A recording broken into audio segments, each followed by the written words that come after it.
Y bueno, amigas y amigos, ahora sí nos preparamos para la última conferencia en el marco de este foro empresarial, y el siguiente conferencista es un empresario, es socio fundador de Pollo Feliz y otras empresas.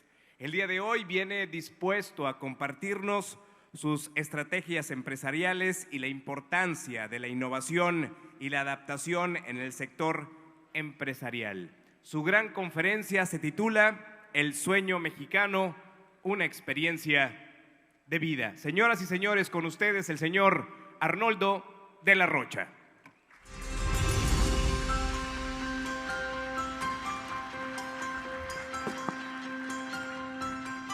Para cerrar nuestro ciclo de conferencias, el exitoso y gran empresario mexicano nos relata su experiencia de vida a través del camino del emprendedurismo. En la conferencia Sueño Mexicano, demos la bienvenida a Arnoldo de la Rocha y Navarrete. Buenas tardes. Ah, caray, qué cansado los dejaron, va de nuevo. Buenas tardes. Eso, chingado. Vamos a ponernos en sintonía. Antes de adentrarnos en los distintos temas que vamos a ver hoy, quiero comprometerme con ustedes a un par de cosas y coincidir con ustedes en otra cosa. Durante mi ponencia, al terminar mi ponencia, van a conocer mejor México, el país que tenemos, el país donde vivimos, el país donde nacimos, el país donde pensamos vivir, y hasta el momento el mejor país para que vivan los mexicanos se llama México. Vamos a conocer mejor México, pero también vamos a conocer mejor la clase de mexicanos que necesitamos para los retos que tenemos como sociedad. Convencido que si queremos hacer un mejor país, el camino más directo y sostenible es vamos formando mejores mexicanos. Y si formamos mejores mexicanos, tendremos mejores empresarios, mejores políticos, mejores ciudadanos. Y en esta tarea todos podemos participar. No importa las condiciones académicas, económicas, conceptuales, todos podemos participar. Si yo coloco la basura en su lugar, México es más limpio. Así, de sencillo y rápido. Vamos a señalar también algunos problemas silenciosos que arrastramos, que nos aquejan. Ya de política vimos suficiente, de economía vimos suficiente. A ese respecto solo quiero referirme de una manera muy breve. Históricamente nos damos cuenta que ni tan buenos los buenos, ni tan malos los malos, ni tan malo Porfirio Díaz, ni tan bueno Carranza, ni tan malo Miramón, ni tan bueno Benito Juárez. Así es que ni tan buenos los buenos, ni tan malos los malos. México vive coyunturas importantes de cambio y todo cambio tiene transformación. Entonces, en este recorrido vamos a conocer mejor México. México tiene muchos Méxicos. México es un país de contrastes. Regularmente vemos el mundo desde la ventana que observamos el mundo, pero México es un país de contrastes. Lo percibimos internamente y desde el exterior también nos perciben así. Mucha agua en Tabasco, poca agua en Durango, muchos habitantes alrededor de la Ciudad de México, pocos habitantes en Baja California, muchos muy pobres, pocos muy ricos. El destino, y solo el destino, porque yo no lo elegí, me dio la oportunidad de recorrer un largo camino por estos escenarios mexicanos. Les va a sorprender de dónde vengo, les va a sorprender a dónde he llegado, con qué recursos lo he hecho. Estoy aquí para compartir mis experiencias de ese largo camino por escenarios mexicanos. Los invito a que recorramos ese largo camino con la mente abierta para aprender y el criterio firme para no desviarnos de los sueños que tenemos en la vida. También voy a resaltar lo importante que es tener sueños. Pero también quiero coincidir con ustedes en otra cosa igualmente importante. El propósito de la vida es ser feliz, pasarla lo mejor que se pueda. Independientemente si nos invade Mozambique, si se vienen a vivir aquí los norteamericanos, lo que pase, nuestro propósito de vida es ser feliz. Y todo lo que hacemos lo hacemos con intención de ser felices. Si trabajo, si no trabajo, si viajo, si no viajo, si estudio, si no estudio, si me caso es porque creo que con ella cerquita de mí el resto de la vida seré feliz. Si me divorcio es porque creo que con ella, lejos de mí, seré feliz. Hasta el momento no he encontrado a nadie que me diga que se levante y que conscientemente esté buscando dónde ser desdichado. Yo no lo he encontrado. La diversidad humana nos da esa posibilidad, simplemente yo no lo he encontrado. He encontrado algunas mujeres que me dicen: estoy haciendo todo lo posible porque ese cabrón sea desdichado. Esas sí las he encontrado, pero esas en Coparmex no las invitamos aquí, así es que podemos platicar a gusto, muy a gusto. México, sus contrastes. Soy originario de estas montañas de la Sierra de Chihuahua, ahí nací, ahí crecí, ahí viví hasta los 17 años dentro de una economía de sobrevivencia. El primer reto era sobrevivir. Una economía de alternancia porque los recursos llegaban de nuestro ganado, de la siembra, de la cacería, de los árboles frutales. Practiqué este estilo de vida con algunos principios de vida nómada. En épocas de frío ordeñábamos las vacas en el fondo de los barrancos, en época de calor emigrábamos a las cumbres frías, hacíamos parajes intermedios para que nuestro ganado aprovechara el pasto y así arrancar en la tierra lo suficiente para sobrevivir. Ahí nací. Ahí crecí, y con mi disco duro ya formateado como campesino emigré a la ciudad a buscar oportunidades. Encontré esas oportunidades. México, sus contrastes. Conocí los carros hasta los 11 años de edad y asistí a la escuela hasta los 11 años de edad. El único comercio que había en mi tierra, el punto de partida, era el trueque. Cambiábamos un caballo ensillado por una vaca parida, maíz por frijol, una pistola por una silla de montar. México, actualmente México es la economía número 14 en el planeta, y a pesar de ser una posición favorecida, 194 países hay sobre la tierra, 180 países tienen un Producto Interno Bruto inferior al nuestro. A pesar de eso, en este México de contrastes hay mexicanos que todavía viven en cuevas. Mexicanos que todavía viven en cuevas, cultivan maíz y frijol en tierras tan escarpadas que a cualquier habitante de lo pavimentado le costaría trabajo permanecer de pie ahí. México tiene 11 millones de indígenas puros, auténticos, y ninguna otra cruce que la India, donde nacieron tarumaras, tepehuanes, otomila, candones, huicholes. 11 millones de indígenas. Y tenemos varias lecturas de este tema. El primer tema, esta mezcla mitad indio, mitad español que dio origen al mexicano, es una mezcla en proceso todavía. Somos una sociedad joven. Hace 500 años esta mezcla no existía sobre la faz de la tierra. Y a pesar de ello somos la economía número 14 en el planeta. Logro extraordinario.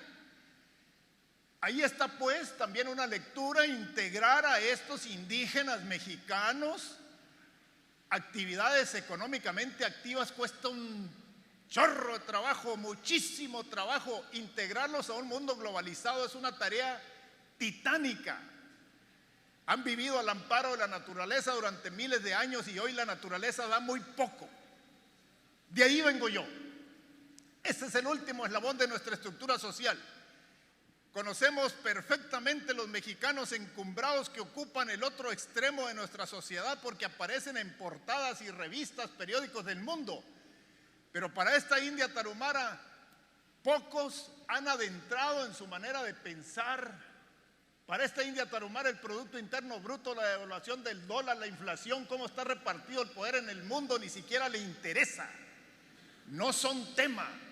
Sus decisiones las toma en base al agua, al frío, al pasto, a sus animales. El último eslabón de nuestra estructura social.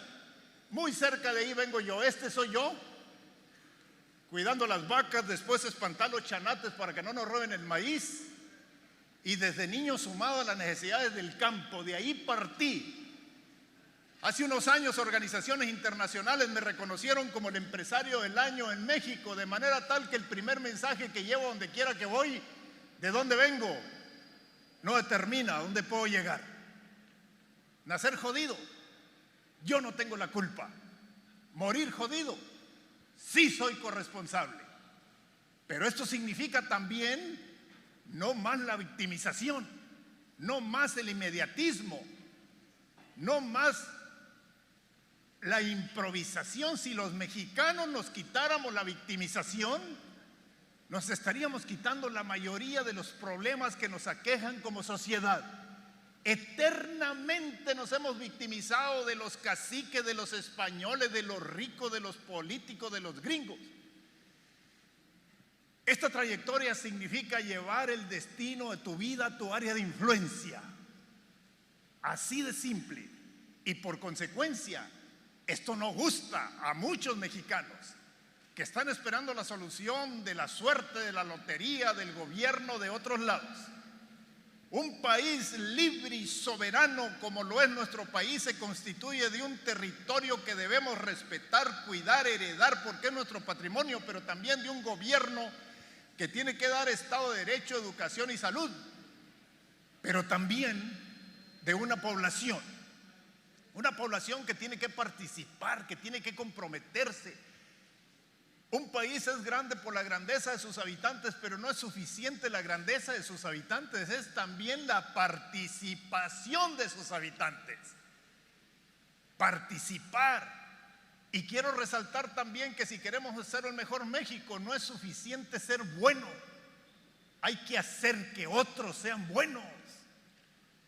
Y quiero resaltar también que las responsabilidades no son lo mismo para aquel hombre que no sabe leer que para un empresario exitoso. Las responsabilidades no son iguales. Queremos un mejor México, tenemos que conceptualizar muchas cosas y ponernos en este camino. También estoy seguro que los cambios sociales no son masivos ni instantáneos. Los cambios sociales son imperceptibles, son generacionales. Si queremos educar a un hombre hay que comenzar con su abuelo para que su nieto piense de manera diferente. Pero es justo el momento de comenzar. ¿De dónde vengo? No determina a dónde puedo llegar. El origen no es destino. Con la edad perdemos el rostro con el que nacimos y adquirimos el que nos ganamos. México. Datos importantes para conocer mejor nuestro país. México es el único país que durante el siglo XX multiplicó su población por 10. En el año de 1900 éramos 10 millones de mexicanos, en el año 2000 somos 100 millones de mexicanos. Y nuevamente, al tener una lectura objetiva y responsable de este crecimiento demográfico, detonamos 10 veces más necesidades de carácter social, 10 veces más carreteras, hospitales, escuelas, empleos. Crecimos de una manera imposible de otorgarle los servicios.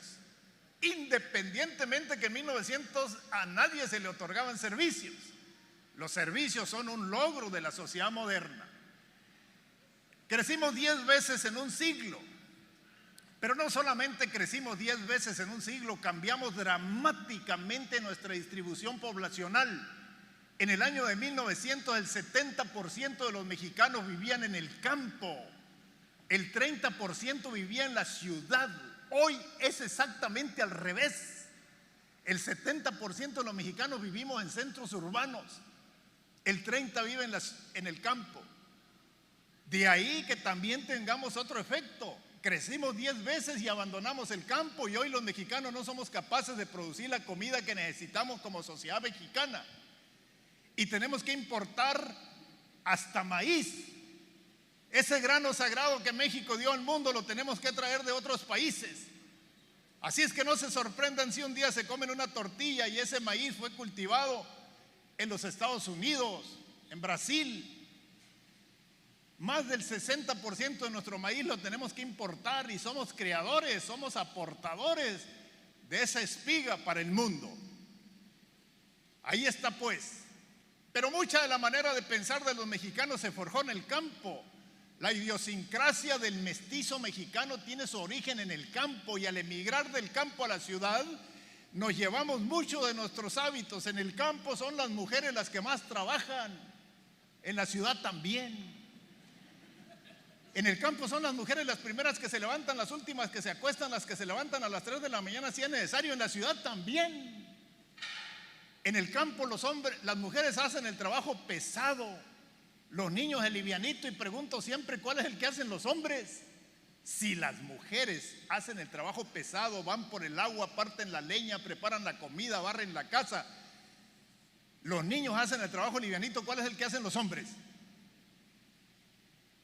Los hombres hacen el trabajo peligroso. Los hombres van de cacería, los hombres jinetean un caballo, los hombres están al cuidado de las armas. En la ciudad sigue ocurriendo algo parecido. La mujer está llevando, trayendo a los niños, trapeando la casa, preparando la comida. El hombre está haciendo una negociación que si se atonta pierde. Eso es peligroso, no pesado, pesado trapear. Mucha de esa idiosincrasia se vino del campo con nosotros. Comparto esta imagen con ustedes de una familia que actualmente lleva a vender calabazas al pueblo, la llevan en un burro. Ella va jalando el burro, él va arreando el burro. Los que conocemos los burros sabemos que es mucho más pesado jalarlo que arrearlo. Cuando los intrusos aparecen, él encara a los intrusos.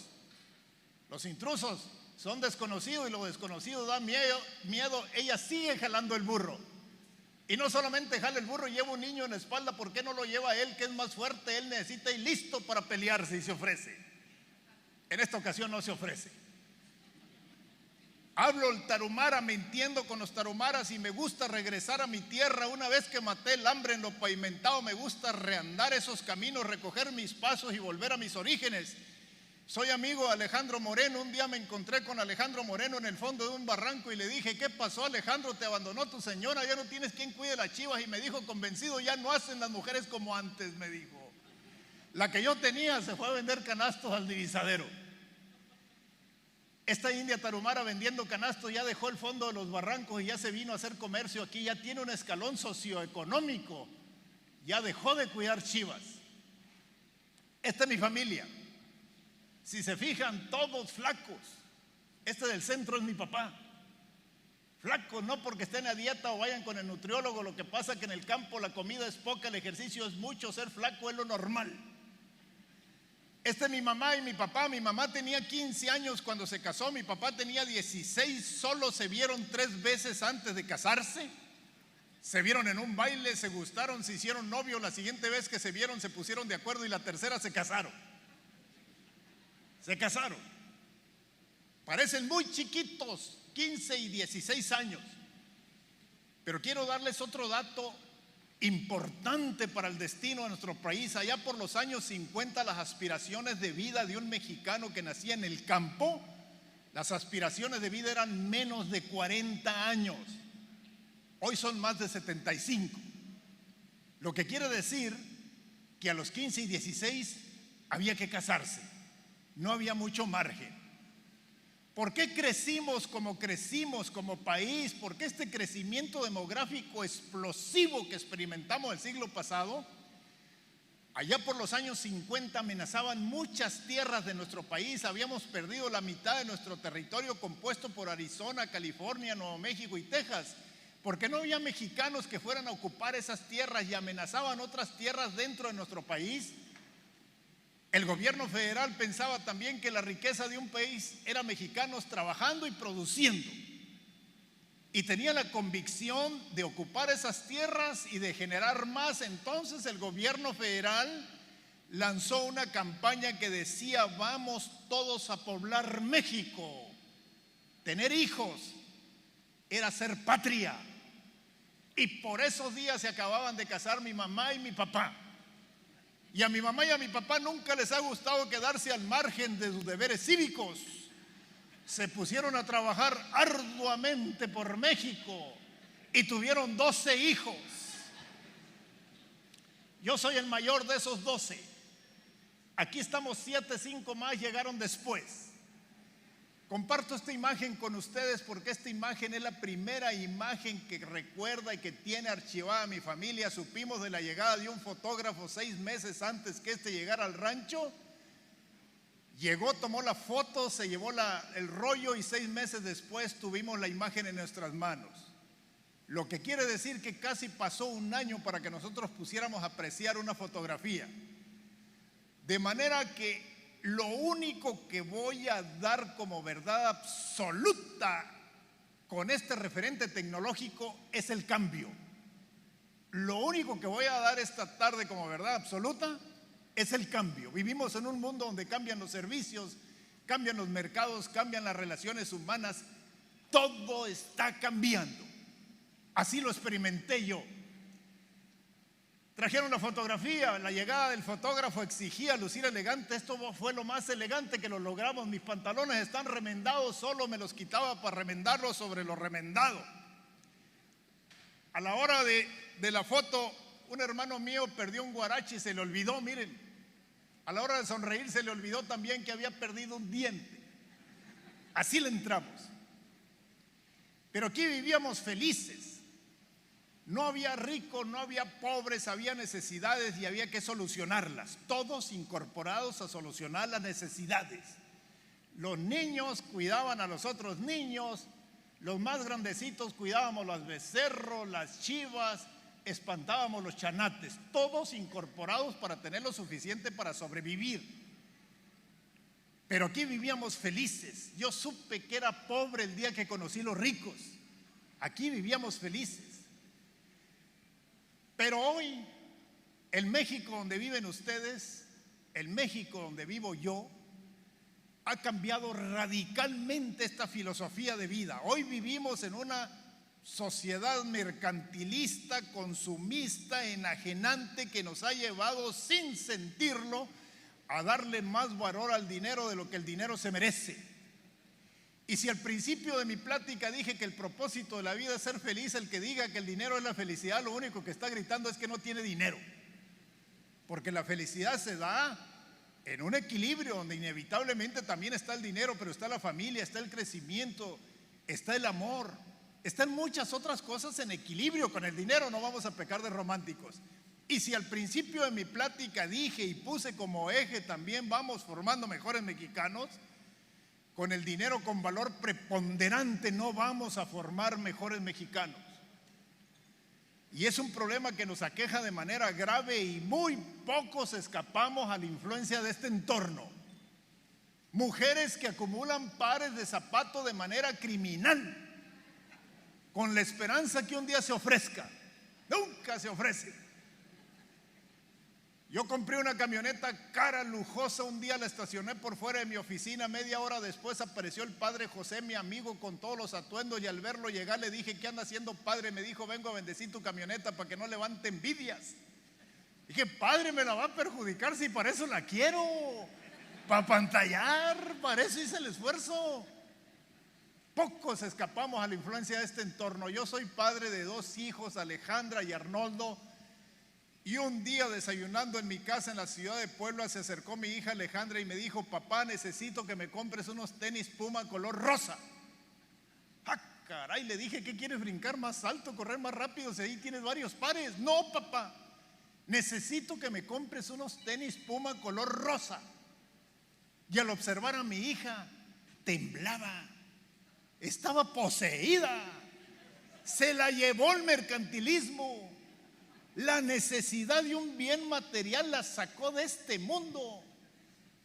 Entonces, al ver a mi hija hechizada, volteé a ver a mi esposa para juntos, mi esposa y yo, darle un rotundo no a mi hija y volverla a la realidad.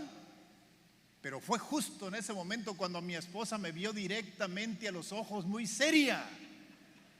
Y cuando mi esposa me ve directamente a los ojos, muy seria, se pone peligrosa. Lo que me quedó claro que teníamos que salir a comprar los tenis Puma color rosa. Iniciamos pues un peregrinar por las tiendas de pueblo y cada vez que llegábamos a un almacén y no había del número, dábamos la noticia a mi hija y mi hija soltaba el llanto como si en ese momento le informáramos que se había muerto su abuela. Continuamos la búsqueda y otra tienda y otro llanto y otra abuela y otra tienda y otro llanto y otra abuela y otra tienda y otro llanto. Por fin, por allá como las 8 de la noche encontramos los tenis Puma color rosa, se los puso mi hija, se vio en el espejo y fue intensamente feliz 2 segundos y medio, no más. Inmediatamente volteó a ver el aparador para descubrir cuáles se pondrían de moda y que no la pantallaran las amigas. Ese es el consumismo donde vivimos, la compra en exceso de lo necesario o la compra de lo innecesario, provocado por la moda, por la publicidad y todo aquello que silenciosamente nos está bombardeando y que nos ha llevado a darle más valor al dinero de lo que el dinero se merece. Porque somos hijos de una sociedad donde con frecuencia estamos más preocupados por las cosas que hacen los hombres que por los hombres que hacen las cosas. Y nunca lo que importa más debe estar a merced de lo que importa menos. Ser productivo es otra razón para ser feliz, pero en equilibrio con muchas otras cosas de carácter humano, la familia, el crecimiento y todo lo que ya he mencionado. Y mientras una niña de 8 años esté poseída por unos zapatos, el efecto no es mayor. El problema se vuelve problema y se vuelve mucho problema cuando una sociedad tiene como valor preponderante el dinero. Y ahí tenemos manifestaciones delicadas. Déjeme decirle que los políticos corruptos no son extraterrestres, son emanados de esta sociedad, y al llegar al poder tienen más obsesión por aumentar los ceros a la chequera que por servir para lo que fueron electos. Pero no solamente ahí, tenemos empresarios que acumulan cantidades de dinero desorbitantes y cuando ya lo tienen se lo llevan a mercados rentables y seguros en el mundo y se olvidan de México, donde hicieron esos capitales muchas veces con más compromiso con quien les ayuda a gastarlo que con quien les ayudó a ganarlo. Pero no termina la cosa ahí. Tenemos obreros que dejan de trabajar para salir a secuestrar y lucrar con el dolor ajeno. Eso y muchas otras cosas son manifestaciones claras del obsesivo amor por el dinero. Y aquí está, aquí lo tenemos. Por eso necesitamos una transformación de conciencias donde estemos seguros, deberíamos estar seguros que el dinero que no se consigue con calidad de trabajo no da calidad de vida. Voy a regresarme hasta estos días a la Sierra de Chihuahua para contarle otra historia también de zapatos, pero contrario a los Puma color rosa, aquí la felicidad llegó para quedarse. La traigo puesta todavía. Hasta los 8 años solo usé guaraches de 3 puntadas, guaraches que nosotros mismos fabricábamos de cuero de vacas que morían de flaca. Durante el mes de mayo hacíamos plantillas y correas. Nunca pensé que mis primeros zapatos me darían tantas alegrías. Mi papá viajó al pueblo a vender quesos y manzanas y desde allá trajo unos zapatos para que yo asistiera elegante a la boda de mi tío Toño. Fueron unos zapatos de hule color verde en forma de botitas que me llegaban 2 dedos arriba de los tobillos, marca Duramil. A mi fiesta, en mi tierra la fiesta se asiste con zapatos y si no tienes zapatos no vas a la fiesta. En un hilo de yute con 2 nuditos llevaba marcado el largo de mi pie. Nunca tomó en cuenta el ancho. Y cuando uno solo usa guaraches, el pie se desparrama, es libre, no tiene fronteras. Esto no lo consideró mi papá. Unas horas antes de partir a la fiesta, con gran júbilo me los probé por primera vez y 2 grandes emociones galopaban en mi interior. La primera, estrenar los Duramil, la siguiente, asistir a la fiesta. Pero no todo era camino parejo. Ya les dije que en mi tierra los recursos se cuidan y mis hermanos conocían las reglas y me conocían a mí. De ahí sus bien fundadas esperanzas de quitármelos. Me observaban con envidia. En sus ojos se veían las negras intenciones, dispuestos a cualquier traición con tal de quitarme los Duramil. No me dejaron alternativa. Se acercó mi mamá y me dijo: ¿te quedan? Me quedan. ¿Lo juras?, dijo mi mamá, y dije: ¿lo juro? Pensé que aquellos ligeros piquetitos no pasarían a mayores y decidí jugármela bajo palabra de honor, pero 2 horas después de haber mentido, justo cuando llegamos al lugar de la fiesta, cada Duramil se fue transformando y parecía que traía un tigre prendido de cada pata. El tocadisco sonaba tan fuerte que las vibraciones del tocadisco llegaban hasta mis botas. Como brasas encendidas, cada latido que daba mi corazón repercutía dentro de los Duramil. Pero aquella tarde había jurado decir la verdad, y en Chihuahua el que jura se aguanta hasta morir. Así lo decidí, hasta morir. Cuando caía la noche seguramente yo ya había cambiado de color o caminaba como pollo espinado, y fue entonces que mi papá ya se había tomado media botella de mezcal, se dio cuenta de la tragedia que yo vivía, se me quedó viendo y dijo mi padre las palabras más poéticas, románticas, inspiradas, amorosas y oportunas que le he escuchado a mi padre en toda la vida. Se me quedó viendo y me dijo: quítate esas chingaderas, muchacho. Al verme tan maltratado, mi papá tomó una sabia decisión, agarró los Duramil y les dio honda para el basurero. Y a mí, al verlos volar, me dieron la más grata alegría que me ha dado la vida. Alegría que ha permanecido conmigo durante más de 60 años, contrario a los 2 segundos y medio de los Puma color rosa. La pérdida de un bien material llevó la felicidad plena a mi existencia.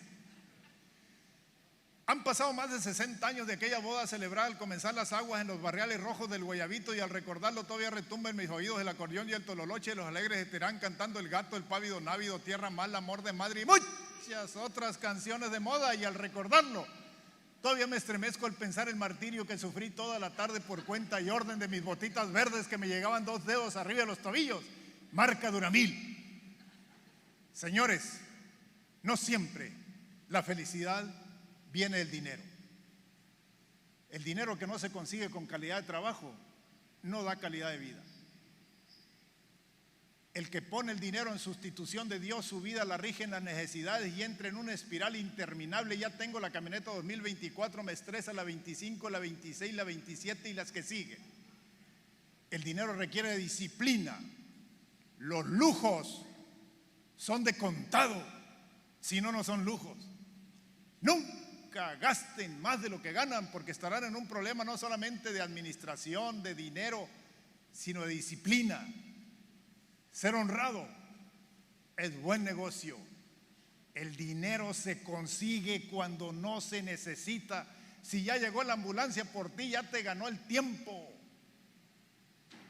Todos estos términos los antecede disciplina. Disciplina es una mente fuerte y entrenada al servicio de nuestra vida. Disciplina financiera. Con frecuencia estamos más preocupados por las cosas que hacen los hombres que por los hombres que hacen las cosas. El que pone el dinero en sustitución de Dios, su vida la rige en las necesidades.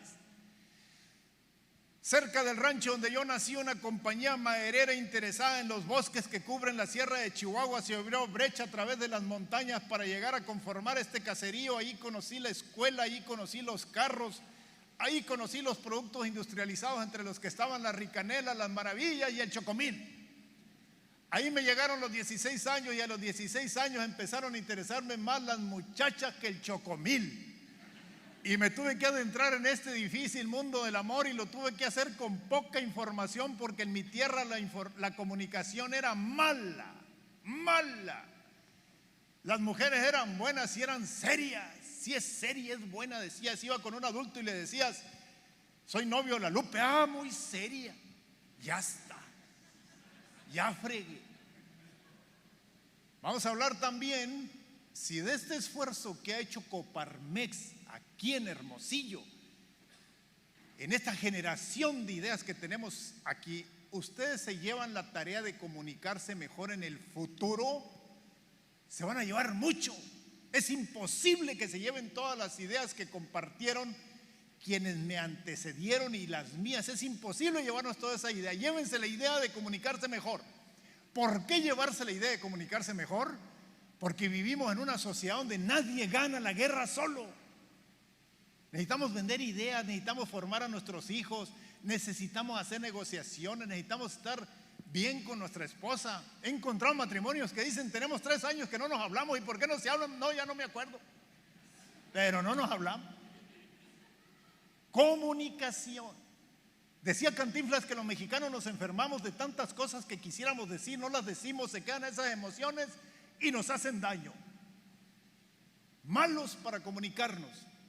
Hago mucho énfasis en esto. Llévense la tarea de comunicarse mejor en el futuro. Y estamos partiendo de que no basta ser bueno, hay que hacer que otros sean buenos. Lo voy a repetir muchas veces. Y por ahí va. En mi tierra competían las muchachas por verse serias. Iban a los bailes y trataban de verse lo más seria posible, porque había competencia de serias. Sacabas a bailar a una muchacha y le decías: ¿cómo te llamas? Pues Lupe. Pues ¿cómo? ¿Cuántos años tienes? Pues 15. Pues ¿cuántos? Imagínense todo lo que pudo haber dicho. ¿Cómo te llamas? Guadalupe Osorio Mejía, para servirle, virgencita, pero no muy fanática. ¿Y usted de cuáles pilas usa su radio? No, serias. mucho énfasis en el amor y en la comunicación. Yo tengo un rancho en las afueras de Ciudad Cuauhtémoc, Chihuahua, cultivo manzanas, trato de pasar el mes de agosto y septiembre en ese pueblo. El pueblo tiene 50 habitantes, 52 cuando llegamos mi esposa y yo, pero el día que inician las pizcas de manzanas llegan 300 pescadores al pueblo. Una muchacha que estaba buscando novio no quiso dejar las cosas a la suerte y durante la noche se puso unos tubos que formaron unos bucles que resorteaban sobre sus cachetas. Al día siguiente se pintó la boca roja, se puso minifalda y se vino a pasar por enfrente de un grupo de pescadores, y un pescador que como chanate bajaba manzanas desde lo alto de un árbol, al verla venir le gritó: ¡Adiós, greñuda! Ya llegó tu pioresnada. Chingao, le dije, ¿cómo le gritas eso? Si toda la noche se peinó. Y además, ¿quién quiere un pioresnada? El que sabe lo que vale busca lo que se merece. Pioresnada. ¿Alguien le interesa un pioresnada, Sofía? Claro que no. Lo podemos conseguir, pero no. Al ver mi tristeza me dice: ¿qué le grito, don Arnoldo? Le dije: ¿qué tal si le hubieras gritado: ¡ay, qué bonita te ves cuando vienes arreglada! Esos tus ojos cafés y tu boca colorada, yo te quisiera tener en el pecho recargada. Diferente. Y en vez de gritar pioresnada hubiera dicho: soy de extracción campesina, ranchero por abolengo, donde quiera plancho y lavo y en cualquier mecate tiendo. Diferente. Comunicación. Comunicación. El 75% de productividad es comunicación.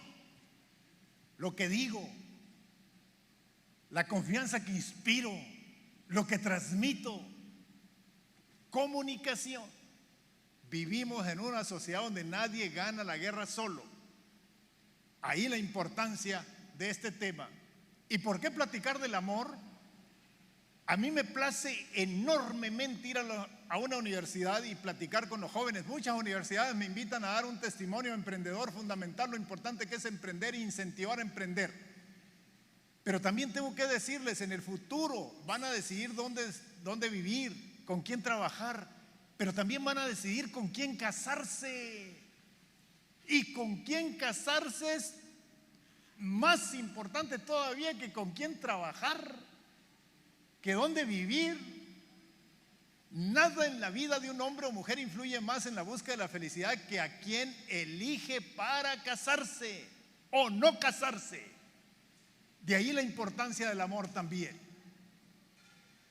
Aquí me llegaron los 16 años y a los 16 años me dieron permiso de bailar, y implícito en el permiso de bailar iba el de ser adulto, y de ser adulto y permiso de bailar era permiso para tener novia. Pero yo no sabía nada de tener novia.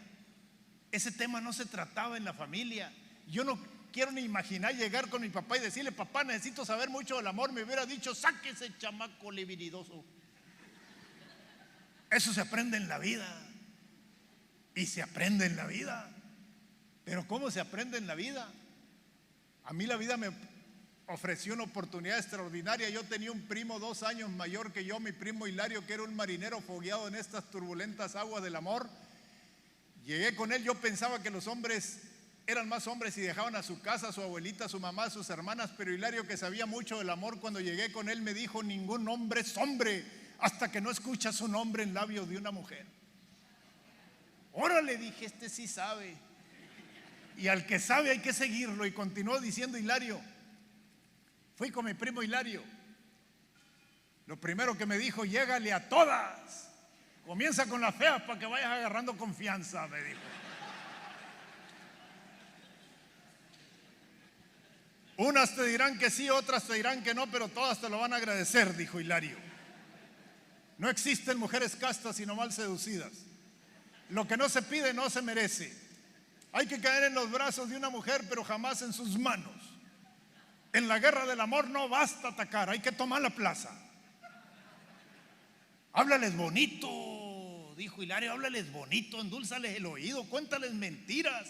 Si con palabras tocas tu alma, con las manos tocas lo que quieras.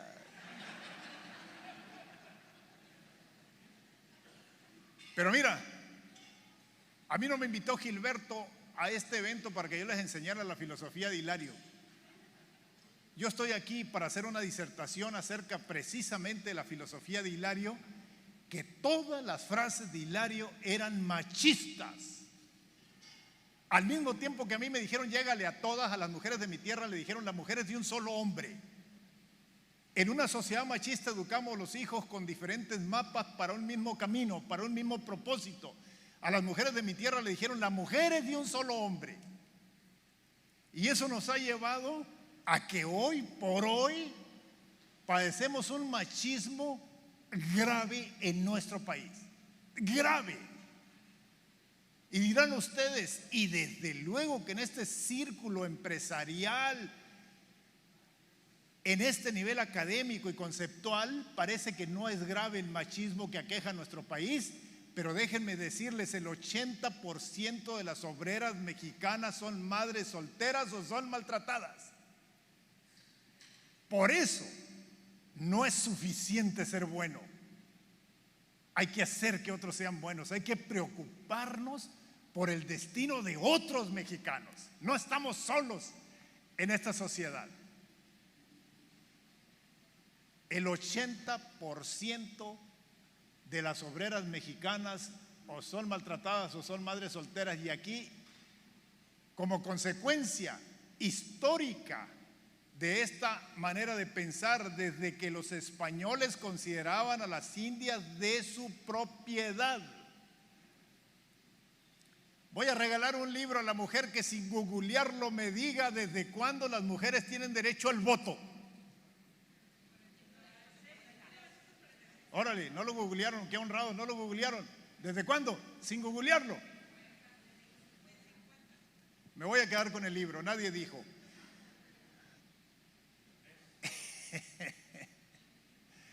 El candidato a la presidencia, don Adolfo Ruiz Cortines, tuvo una reunión con empresarios en la Ciudad de México y les dijo que estaba contemplando la posibilidad de darle derecho al voto a la mujer. Al siguiente día tenía un mitin en el Monumento a la Revolución y se le agruparon 30,000 mujeres gritando una sola frase: que lo repita, que lo repita, que lo repita. Y ahí, ante 30,000 mujeres, el candidato se comprometió a darle derecho al voto a la mujer. Y el 17 de octubre de 1953 las mujeres tuvieron el derecho a ser votadas, a votar y consideradas en igualdad de circunstancias con los hombres. Lo que a mí me queda claro que este momento que estamos viviendo, ya una presidenta en México, independiente de muchas otras cosas, es un logro extraordinario para nuestro país. Eternamente han sido relegadas las mujeres, y esto es un problema gravísimo. La humanidad posee dos alas, el hombre y la mujer, y hasta que las dos no estén en equilibrio, la humanidad no podrá volar. Las mujeres no son mejores ni peores con los hombres, somos un complemento, somos la vida juntos, nos necesitamos, somos la vida juntos. Las mujeres se respetan, los hombres se respetan. Necesitamos ese equilibrio y, sobre todo, ejercer nuestra influencia, porque somos jefes, porque somos padres, porque somos esposos. Detrás de cada gran hombre de éxito hay una mujer sorprendida, dicen algunos, que se pregunta cómo le hizo este pendejo si yo lo conozco muy bien. Y a veces hasta le dicen a uno: ¿y a quién le copiaste, cabrón? No te lo creo. Ese trabajo silencioso que hacen las madres para formar a sus hijos es un trabajo que debe ser dignificado inmediatamente, porque en este propósito de hacer mejores mexicanos, nadie influye más en el corazón de los hijos que la madre. Ahí está. La humanidad posee dos alas, el hombre y la mujer, y hasta que las dos no estén en equilibrio, la humanidad no podrá volar. Tenemos que hacer muchas cosas en nuestro país porque amamos este país. Yo estoy convencido que el amor por esta tierra tiene que ser la diferenciación. Amar a México, querer a México. ¿Qué tienen los suizos? Los suizos quieren Suiza, los japoneses Japón, los alemanes Alemania. A nosotros nos toca amar a México. y hacer muchas cosas por México a cambio de nada, simplemente porque queremos un mejor país. El hombre empieza a encontrar el sentido de la vida cuando planta árboles, sabiendo que de esa sombra no va a disfrutar. ¿Qué tanto estamos dispuestos a hacer como mexicanos?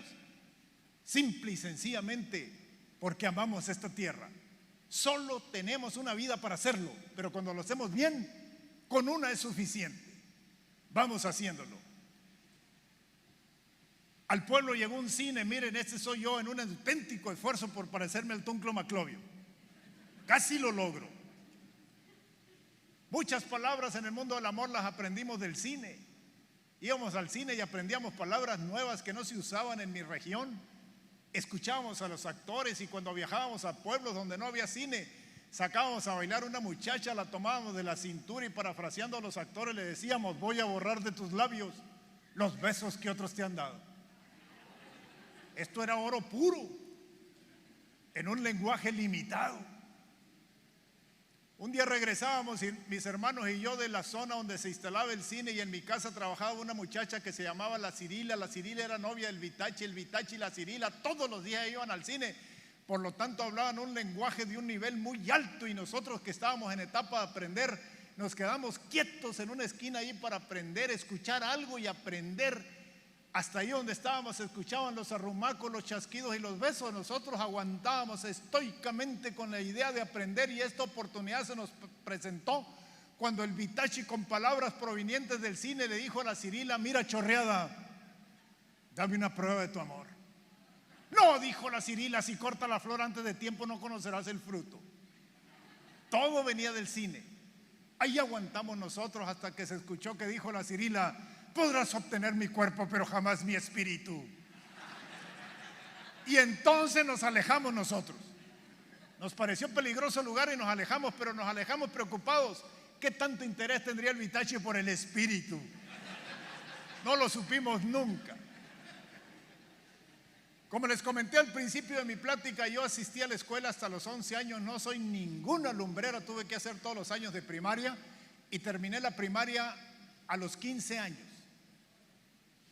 A los 15 años todavía estaba en escuela primaria. Hoy me acuerdo y fueron una época de terror. Ir a la escuela cuando ya me gustaba más ir a los bailes. Pero durante todo el tiempo que estuve en la escuela estuve junto con esta muchacha que también tenía 15 años y era frecuente descubrir a Limelda viéndome a los ojos, o ella a mí o yo a ella. Y estar en un salón de primaria y verse a los ojos con una compañera era suficiente para sospechar que éramos novios. Nunca tratamos el tema, sospechábamos que éramos novios. En cierta ocasión supimos de un baile en un rancho lejano y me dijo Limelda: si me llevas a esa fiesta ahí te voy a dejar claro si somos o no novios. La llevé y me lo dejó bien claro, ni una duda. Yo tenía 16 años de edad y a los 16 años de edad el amor duele en todo el cuerpo, produce escalofrío, reseca las vías respiratorias, se atrofian los músculos y duelen los huesos. El amor de la adolescencia produce también ansiedad, celos, pensamientos autotorturantes. Así estaba yo por Limelda. Por eso cuando me vio mi papá me dijo: ¿qué te pasa? ¿Tienes diarrea? ¿O te van a fusilar más tarde, cabrón? No, le dije, estoy enamorado. Estoy enamorado. Me dijo Limelda: si me llevas a ese baile, la intención era que yo le pidiera prestado una camioneta Chevrolet 72 que tenía mi papá, que era el activo más importante no solamente de nuestra casa, sino del pueblo. Y le pedí prestada la camioneta a mi papá y durante más de 2 horas me dio recomendaciones todas encaminadas a que no le pasara nada a la flamante Chevrolet 72 y concluía diciendo: no te vayas a lurear y por andar desafado chingues la camioneta. Yo lo acepté todo con tal de llevar a Limelda. Me puse de acuerdo con ella y ahí llegó al centro del pueblo de Palomas acompañada de 2 amigas. Las 2 amigas, Limelda y yo, nos acomodamos en la cabina de la camioneta y nos pusimos con destino al lugar de la fiesta. Ahí llegó Limelda, hermosísima, mírenla, vestido con un exquisito gusto digno de una estrella de cine. Yo tenía lo mío, pero ese no es tema. Además de hermosa, las mujeres poseen 2 armas letales. Aquella tarde Limelda usó las 2. Una de ellas, la indiferencia. Cuando una mujer le dice a uno, saque ese galancete rascuacho, detona el conquistador. Otros, las lágrimas. Cuando una mujer llora, detona el protector. Aquel día la Imelda usó las dos armas. Nos subimos a la camioneta y nos pusimos con destino al lugar de la fiesta. Y cuando más felices viajábamos, la Imelda descubrió una vieja pistola que mi papá había olvidado debajo del asiento de la camioneta. La tomó entre sus manos. Vio una pistola vieja, mojosa, oxidada, no creyó que fuera de verdad, metió el dedo en el gatillo y me preguntó fugazmente, ¿qué es esto? Apuntó para todas partes y en un momento de descuido le jaló y ¡palo! Le pegó un balazo al vidrio delantero de la flamante Chevrolet 72 de mi papá. Era tan importante la camioneta que yo hubiera preferido que me lo hubiera dado en una pata mejor. Se lo dio a la camioneta. Le dimos a la camioneta, el vidrio se fue cuarteando, lo barrimos, lo tiramos y nos fuimos a la fiesta frescos. Y desde ese instante la Imelda no dejó de llorar, lo que terminó de destrozar mi corazón. Llegué a la única casa que había en la extensa serranía, llevé a la Imelda llorando con la dueña de la casa, le dije, atienda a esta muchacha mientras yo voy a traer otros rancheros a esta misma fiesta, y la dejé llorando. ¿Cuál sería mi sorpresa? Que al regresar la Imelda bailaba fundida en brazos de un galán de la región. Fundida. Sí, la dejé llorando. Quise amortiguar el dolor que sentía y saqué a bailar a otras muchachas, pero no les veía ojos, boca, no escuchaba lo que me decían, simplemente veía bultos que brincaban a mi lado. Decidí entonces no bailar más. Me fui allá debajo de los pinos. Un reitero y amigo que había sido testigo de todo tomaba mezcal con otros campesinos y al verme llegar me brindó 2 gruesos tragos de mezcal y viéndome directamente a los ojos me dijo, ¿qué chinga te pusieron, cabrón? Y preguntó Mardonio, ¿sufres mucho? Y yo tuve que aceptar que sufría y me dijo el Mardonio, pues sufra, cabrón, por esto, ahora que es joven, porque de viejo ya no se sufre por eso. Y a veces se extraña. Y a veces se extraña. Hoy sufro por el IVA, sufro por los asaltos y a veces se extraña. El sufrimiento pasa, nadie se muere de amor. Queda el bonito recuerdo. Yo no he vuelto a ver a la Imelda desde aquella noche. Esa es la imagen que tengo congelada de ella. Tengo serias sospechas que ha cambiado, pero yo así la recuerdo. Una edad peligrosa a los 15 y los 16 años para tomar la decisión de casarse. Yo no sé cómo voy a hacer yo a los 25, mucho menos cómo va a ser la Imelda o cómo vamos a hacer juntos. Dios es tan grande que todas las edades de la vida son igualmente apasionantes cuando las sabemos vivir. Con la misma pasión que a los 16 años correteamos un balón de fútbol, a los 25 correteamos las muchachas, a los 35 correteamos los billetes, a los 55 correteamos los nietos. Es un hombre sabio el que sabe vivir la edad que tiene. Cuentan que en una ocasión hubo un viejito de 85 años caminando por una selva, de pronto voló una rana y la atrapó. Y cuando tiene la rana en la mano, la rana le dice, Señor, yo soy una rubia exótica y despampanante atrapada en el cuerpo de esta rana, y si usted me da un beso a la noche, usted y yo no dormimos. El viejito se echó la rana a la bolsa, siguió caminando y la rana tomó la palabra de nuevo y le dijo, ¿a qué hora me va a dar el beso? Y el viejito, que era un sabio, le dijo, mira, mijita, a los 85 años es mucho más interesante una rana para platicar con ella que una rubia que no deja dormir, cabrón.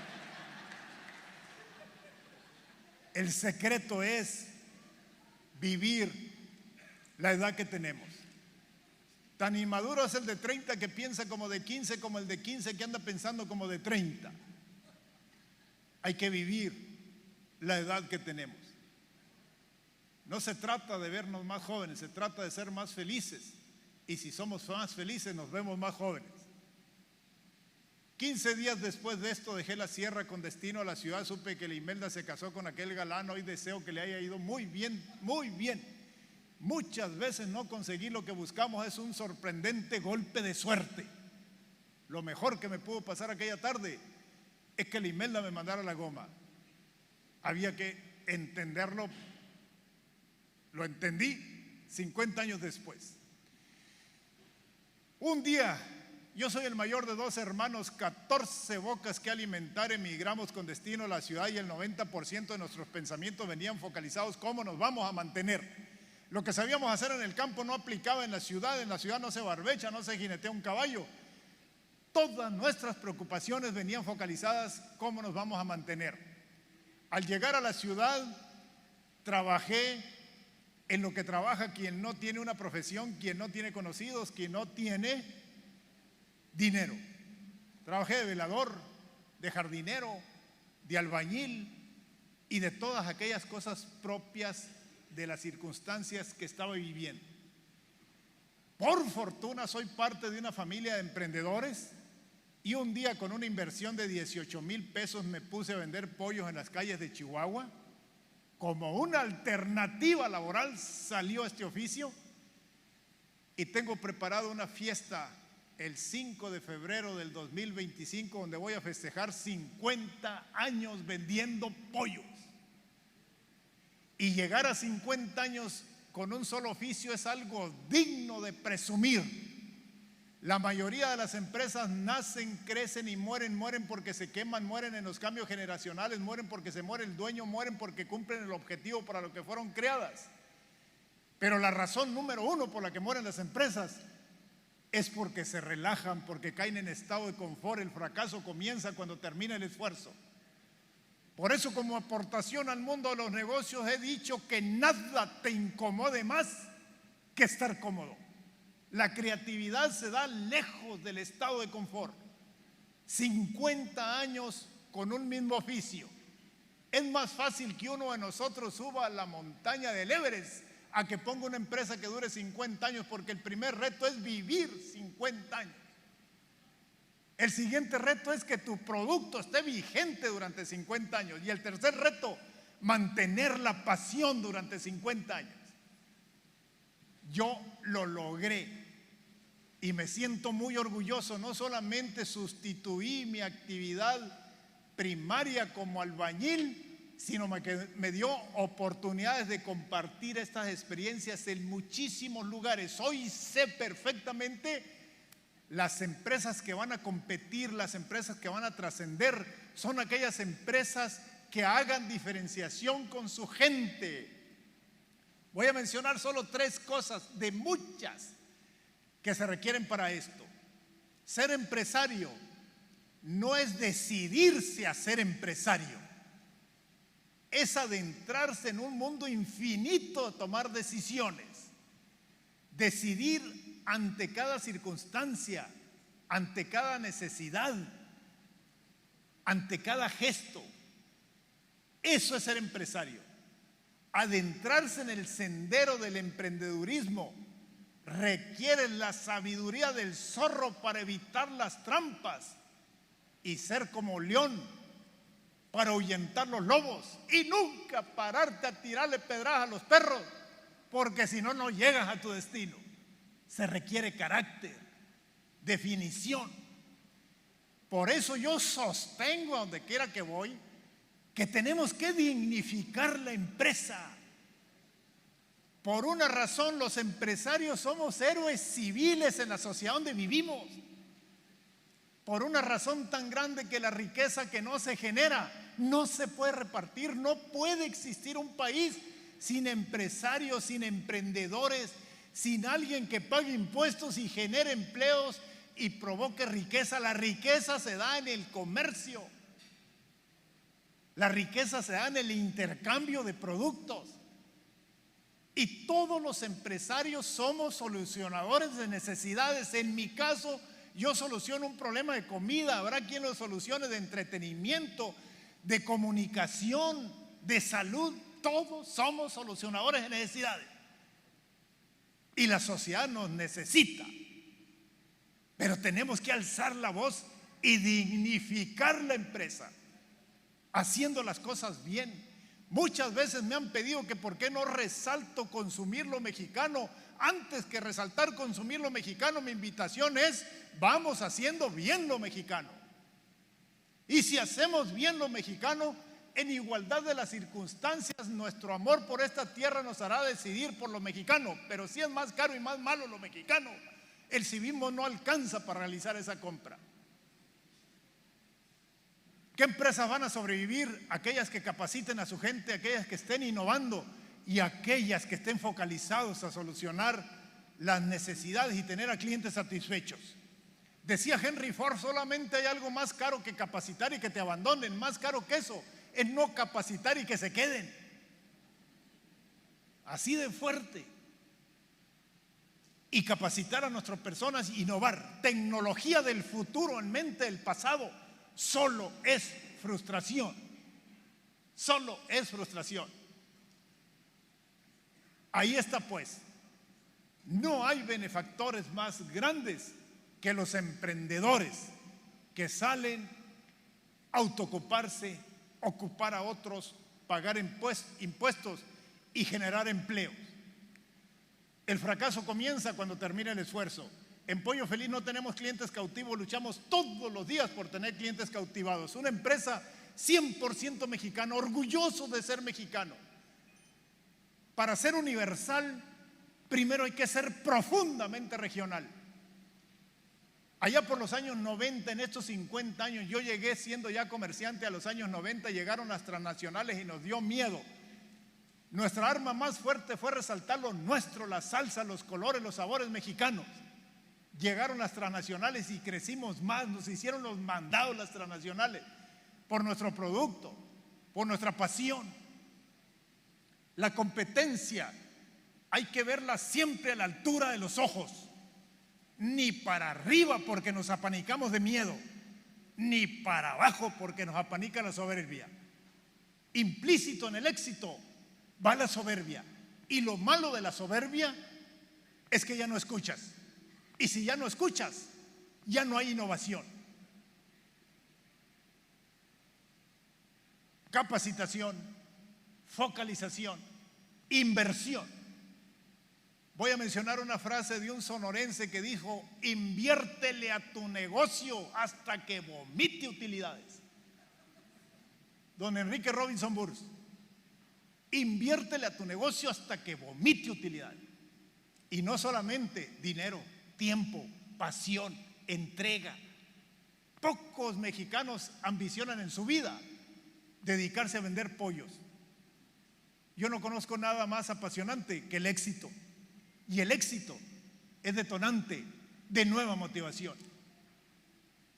Una empresa 100% mexicana. Yo no puedo perder la vida tratando de convertirme en una copia de lo que me gustaría ser, sin limitar a los emprendedores mexicanos a que tengan una visión global, porque en esta conexión que tenemos con el mundo debemos de cruzar fronteras, pero orgullosos de ser mexicanos. Otras marcas que tienen la familia, que han llegado a Centroamérica, cruzado fronteras, ilusionado con festejar 50 años vendiendo pollos. Difícil de llegar a ello. Pero déjenme mencionarles que en México, nuestro país, nuestro México, trabajar mucho para hacer un patrimonio no es suficiente. Saber mucho tampoco es suficiente. Conocemos personas que se levantan a las 5 de la mañana, se acuestan a las 11 de la noche y están amolados. Conocemos personas que saben mucho y también están amolados. Entonces, si saber y trabajar no es suficiente, ¿qué hay que hacer? ¿Qué hay que hacer? Comparto esta gráfica en muchísimos lugares, los invito a que se pongan al volante de este carrito, pónganse al volante de este carrito. Tienen el futuro libre para hacer piruetas si quieren, pero tarde o temprano van a llegar al semáforo. Y les pregunto, cuando llegues al semáforo, ¿dónde te vas a parar? Ahora ya no hay dónde, pero hace rato sí había. Cuando llegues al semáforo, ¿dónde te vas a parar? A la derecha, ok. A la derecha. Ramírez, ¿dónde te vas a parar? A la derecha, chingado. Pues está bien. A la derecha, Federico, también. Claro, señoras, a la derecha. Se van a parar a la derecha y se van a la izquierda. La respuesta correcta es: depende por dónde vaya. El que sabe dónde va, ya tiene camino andado. La respuesta correcta es: depende para dónde vaya. Por eso, mi recomendación dentro del mundo empresarial es: cuando las prioridades están claras, las decisiones son fáciles. Aquí lo que trato de resaltar es el poder de la planeación. El que va a todas no va a ninguna. Se desgasta yendo para todos lados. No hay viento favorable para aquel que no pone rumbo. Si yo tengo que tumbar un árbol que me lleve 8 horas de tarea, las primeras 2 las utilizo en afilar el hacha. Muchos jóvenes al estar en las universidades, pregunto yo: ¿quién quiere ser emprendedor? Todos levantan la mano que quieren ser emprendedores, porque lo ligan con ser valiente, con ser osado, con ser atrevido. Y eso es bueno, pero no es suficiente. Es más importante ser visionario, tener una lectura del mercado que vas a atender, las características de tu producto, tu dinero, tus reservas, tus socios, todo lo que representa iniciar un proyecto. El emprendedor visionario sabe quién es su competencia, sabe dónde está su nicho de mercado. El emprendedor visionario no toma riesgos, administra riesgos. Y emprender y fracasar es caro. Caro en tiempo, caro en dinero y caro en frustraciones. Puede ser que no se anime a volver a emprender. Por eso no era el más listo en la universidad. Simplemente se focalizó en un proyecto y tuvo éxito. Cuando las prioridades están claras, las decisiones son fáciles. Objetividad para saber dónde estamos parados y coraje para luchar por nuestros sueños. Coraje para levantarnos cuando nos caemos. Ahí es donde aplica no pararnos a lidiar, a tirarle pedradas a los perros. Coraje, carácter, coraje no para pelear. Decía José Martí: triste cosa de ser no tener amigos, pero más triste debe ser no tener enemigos. El que no tiene enemigos es señal que no tiene ni talento que haga sombra, ni inteligencia que le envidie, ni valor temido, ni nada que se le codicie. De nuestros enemigos solo hay que preocuparnos cuando ellos tengan la razón, cuando hacemos las cosas con carácter, aunque a otros no les guste, pero vamos por ellas y hacerlo con sentido de responsabilidad. Muchas veces tenemos que renunciar también a la voz popular. Dice la voz popular: el que quiere puede. Y yo pregunto: ¿quién no quiere? Todos queremos. Es más importante descubrir para qué somos buenos y ponerlos al servicio de nuestros propósitos. Y el que sabe y el que quiere puede y ya lo ha hecho. A este pregúntenle, vuélvanse preguntones. Yo quiero que toda la sociedad pregunte, pero una pregunta inteligente es la mitad de la respuesta. Si a mí me pregunta un joven por dónde va el camino a Nogales, yo rapidito le digo por dónde va el camino a Nogales, pero si ese joven me dice qué pueblo me recomienda, yo no sé qué decirle. Una pregunta inteligente es la mitad de la respuesta. Por eso es la importancia de tener un sueño. Los sueños parecen imposibles al principio, se vuelven necesarios y después son imprescindibles. Los sueños son como las estrellas en alta mar, nunca los alcanzamos, pero marcan nuestro camino. En la vida hay que tener sueños lo suficientemente objetivos para llegar a ellos antes de morir, pero lo suficientemente motivantes para levantarnos todos los días a luchar por ellos. Y el que puede y quiere, el que puede, quiere y ya lo ha hecho, pregúntenle. El que pregunta una vez corre riesgo de verse menso una vez, el que no pregunta nunca se arriesga a verse menso toda la vida. Y la pendejez, cuando se prolonga, agarra confianza la cabrona. Y a veces hasta la presumimos. En esta época de la información tenemos que saber qué le metemos a la cabeza también. Cuando salieron las vacunas, yo como viejito inmediatamente decidí irme a vacunar y localicé un pueblo en el norte de Veracruz que estaban vacunando sin ningún referente de dirección. Me fui a vacunarme y cuando estaba en la fila para vacunarme, me habla una prima que permanentemente está más preocupada por las casas de los famosos que por su propia casa.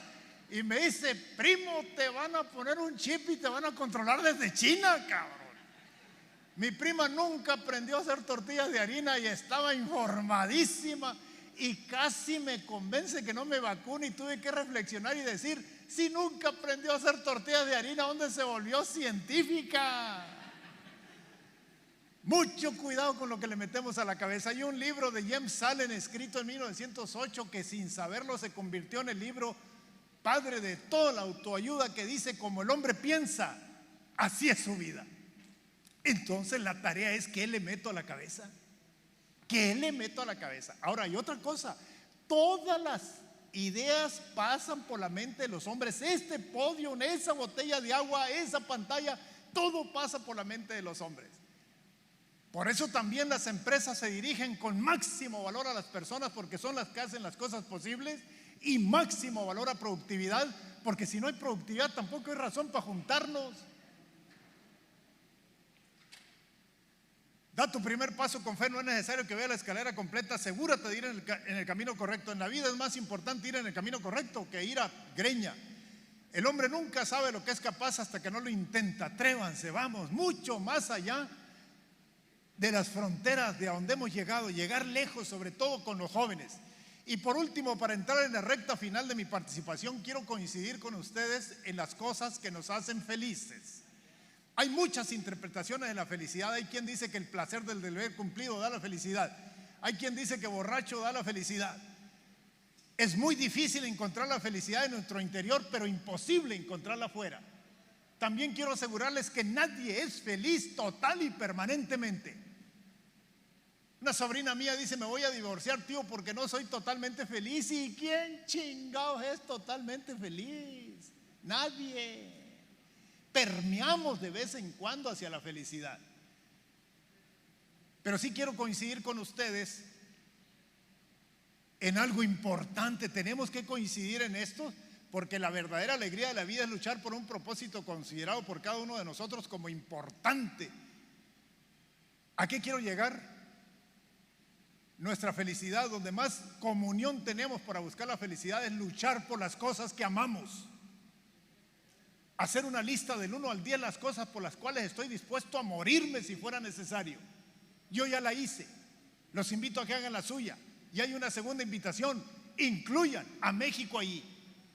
¿Por qué México? Porque el bien común da origen al bien individual. Nos hemos preocupado poco por el resto de los mexicanos. Voy a repetir algo: no basta ser bueno, hay que hacer que otros sean buenos. Luchar por las cosas que amamos. Yo voy a compartir mis cosas. Hagan su propia lista.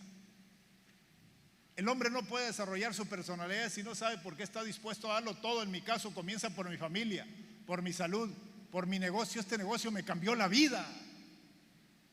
Yo soy originario del Triángulo Dorado, entre Sinaloa, Durango y Chihuahua. Ahí nací. Mi destino era otro. Encontré esta oportunidad y me cambió la vida.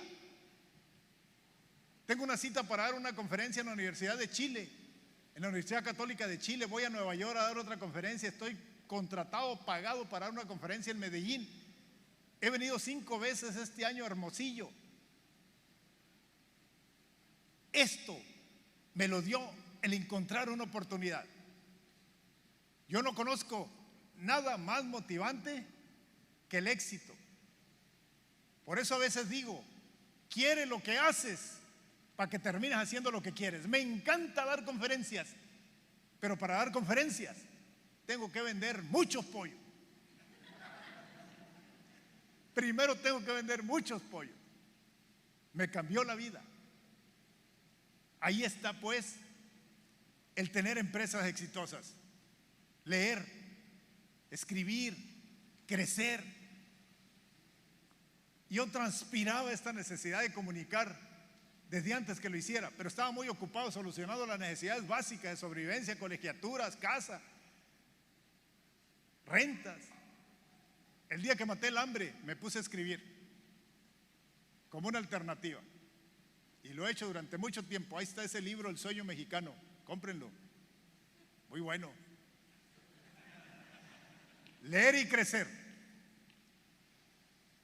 Mucho de nuestro negocio no es suficiente estar sistematizados, computalizados. Se requiere de la parte humana. La mayoría de los negocios se constituyen de recursos humanos y materiales, y detectar la parte material es fácil. En mi caso, carbón, parrillas, camionetas, dinero. La parte humana se tiene que desarrollar. La parte humana es constancia, es visión, es responsabilidad, es espontaneidad.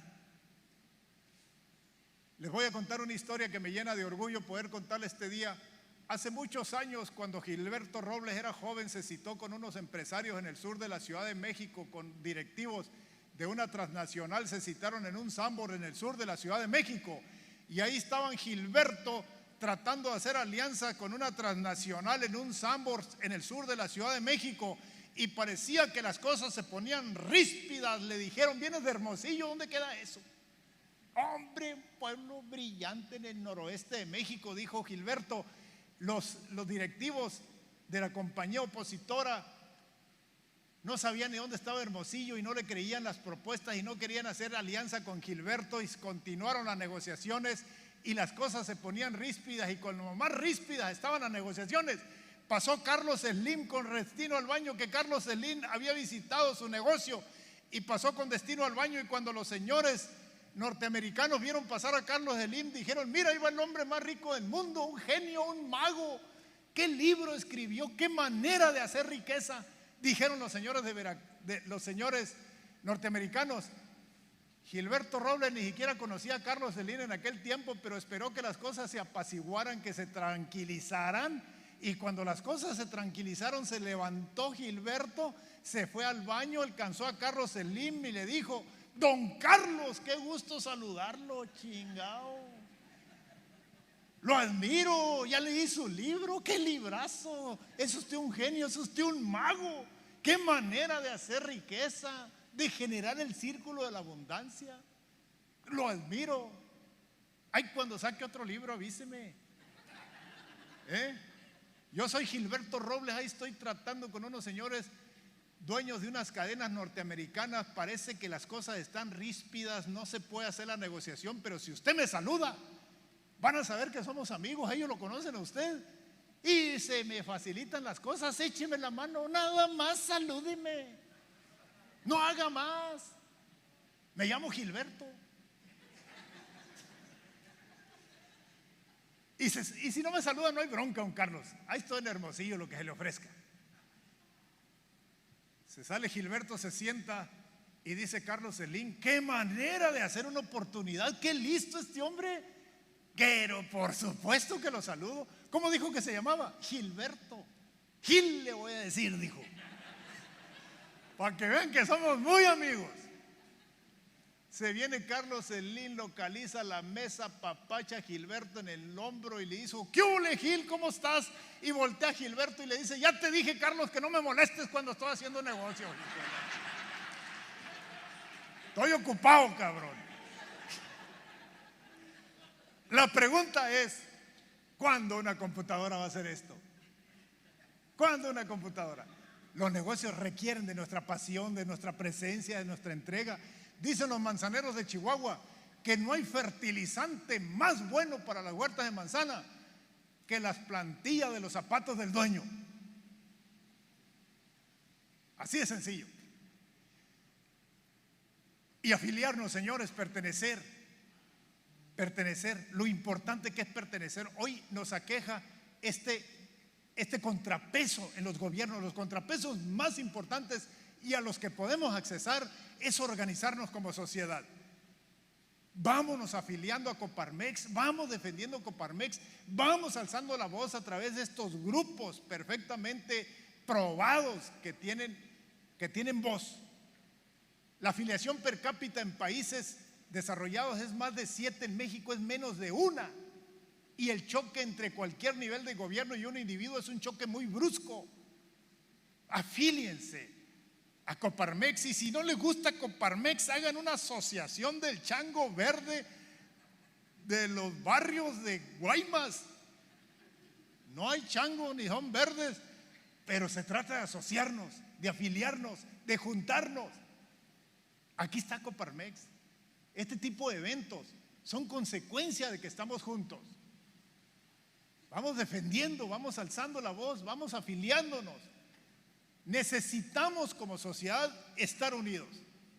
Los cambios sociales se dan por los que tienen el poder político, el poder económico, el poder militar. Es mucho más fácil que este México globalizado ayude al México pobre a que este México pobre transforme este México rico. Y nosotros estamos en el grupo de los favorecidos. Por eso no es suficiente ser bueno. Hay que hacer que otros sean buenos. Pero también necesitamos la ayuda de los que menos tienen. ¿Qué se necesita para dejar la pobreza? ¿Con qué calidad moral lo digo? Pasé meses comiendo solo tortilla con frijol. Conozco la fiesta que representa llevar un pedazo de carne a la mesa, un pedazo de queso. Y sé que la pobreza entorpece el pensamiento y nubla la mirada, pero lo logré hacer. Y convencido que todos los mexicanos podemos poner nuestro grano de arena. El otro día daba una plática en Veracruz y al finalizar mi plática se levantó una señora desde el fondo del auditorio y cuando la vi venir caminaba tupidito y apretadito, lo que me hizo intuir que venía enojada. Llegó, agarró el micrófono y me dijo: señor de la Rocha, usted habla bonito porque le ha ido bonito, cabroncito, me dijo. Déjeme decirle que yo tengo 7 hijos, las 5 mayores son mujeres, mi marido es albañil, le gusta el trago y lo que gana no me alcanza para comer, y usted diciendo que yo puedo hacer un mejor México. Y se fue calentando la señora. A mí las señoras calientes me ponen nervioso. Ahí estaba. Le dije: señora, con la responsabilidad que me va a ocupar esta tribuna, su situación está de la fregada, pero usted sí puede hacer un mejor México, señora. Quítese ese chip, quítese ese pensamiento. Usted escogió marido, bueno, pues dígale a sus hijas: truchas para escoger marido, truchas para escoger marido. Dígale a sus hijas, y ya que tengan marido, no tengan 7, chingado. 7 son muchos, con unos 2 ya se la trae echando, señora. El problema no es en darlas, si para eso son. El problema es darlas a lo pendejo, ese sí es problema. Señores, necesitamos la ayuda de los que menos tienen. No podemos volver dependientes a 60 millones de mexicanos. Si yo me estoy comiendo una torta que yo no gané, alguien la ganó. Y lo mínimo que debe haber es gratitud para que otro no me esté manteniendo. Ningún hombre debe hacer por otro hombre lo que es obligación que ese hombre haga por sí mismo. Necesitamos inconformar a los pobres. La pobreza también ofrece ciertas comodidades. Mira, al llegar a la ciudad, cuando yo llegué a la ciudad, me costó más trabajo aprender a comer contenedores que titularme de alta dirección de empresas en el IPADE. Aprender a comer contenedores.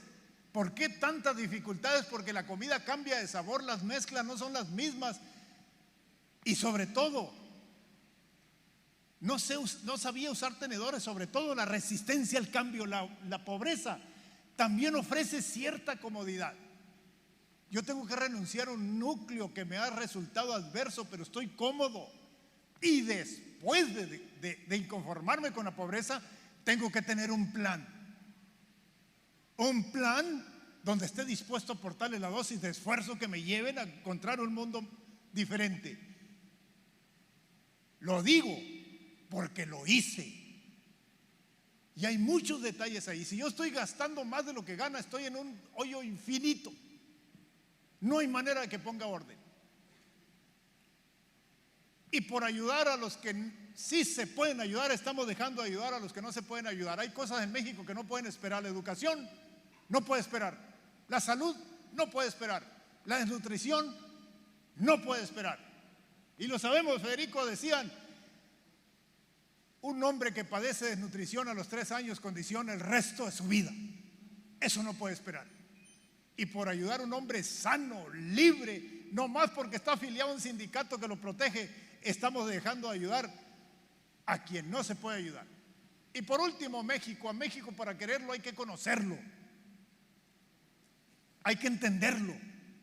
Pero no basta conocerlo y entenderlo, hay que amarlo, y para amarlo hay que participar. Un país progresa cuando sus habitantes saben que su esfuerzo será recompensado. Un país es grande por la grandeza de sus habitantes y la participación de sus habitantes. Y no es necesario que den la vida en el Océano Índico, barran el frente de su casa, coloquen la basura en su lugar, respeten los semáforos. Con cosas pequeñas, de manera masiva, nos lleva a hacer grandes transformaciones en nuestro país. Haz lo que puedas con lo que tengas ahí donde estés y México será mejor. Dios quiere salvar a los hombres, por consecuencia quiere salvar a los mexicanos, pero para salvar a los mexicanos tiene que haber mexicanos que quieran salvarse, que quieran un país diferente. Hay que hacer las cosas con fe. La fe no hace las cosas fáciles, la fe hace las cosas posibles. Cada vez que se abre un negocio es una manifestación de fe. Detrás de cada una de sus empresas alguien confió en sus colaboradores, confió en su producto, confió en México, confió en el futuro. Detrás de cada negocio hay una manifestación de fe. Vivimos en un país que si creemos que se puede, se puede. Si creemos que no se puede, también es cierto. Pero es mucho más importante pensar que sí se puede. Si nosotros le decimos al cerebro que no se puede, el cerebro se pone a descansar. Si le decimos que se puede, se pone a trabajar. El que pierde la esperanza ya no puede perder más. Cae en una pasividad. Vamos viviendo con fe. Por eso mi recomendación es: vamos viviendo agradecidos con el pasado, porque por el pasado estamos aquí, apasionados en el presente, ilusionados con el futuro. Agradecidos con el pasado, apasionados con el presente, ilusionados con el futuro. Lo mejor de nuestro país y de nuestras vidas está por venir. El que vive sin ilusión, la vida se le convierte en obligación. Por eso, vamos pensando que lo mejor está por venir como consecuencia de nuestro esfuerzo. Y mañana tal vez tengamos que sentarnos frente a nuestros hijos y decirles que fuimos derrotados en este esfuerzo por hacer un mejor México. Pero no podremos verlos a los ojos y decirles que viven como viven, porque simplemente observamos, porque nunca hicimos nada, porque no luchamos. Yo estoy luchando por hacer un mejor México. Nada en la vida me apasiona más que poder contribuir a generar conciencia social, que juntos, pobres, ricos, políticos, empresarios, todos apuntemos a una sola dirección llamada México. Ya solucioné muchas necesidades de mi vida y ahora esto me apasiona y me gustaría convertir en un portavoz de este discurso a cada uno de ustedes. Todo comienza por el amor por esta tierra. ¿Tenemos problemas? ¿Acaso no los tenía Alemania en el 45? ¿No los tenía Japón en esas mismas épocas? Tenemos problemas, pero vamos a solucionarlos. En México nacieron mis padres, en México nacieron mis hijos, en México nací yo. A mí México me gusta hasta para morirme. Después de Dios, nadie me ha dado más que México. Hay que guardar ese equilibrio entre el espíritu, el alma, el cuerpo y la tierra que pisamos, convencidos que lo que no tiene raíces no da fruto. Este es el país que nos tocó. Este es el país que tenemos que defender. Aquí nacieron mis hijos, aquí nací yo. Por eso, para terminar, lo hago parafraseando a Ricardo López Méndez, ese poeta yucateco que hace muchos años dijo: México, creo en ti porque eres mío, porque aquí está todo lo que yo amo. Creo en ti, y si no creyera, mi corazón me lo gritara. Muchas gracias. Muchas gracias.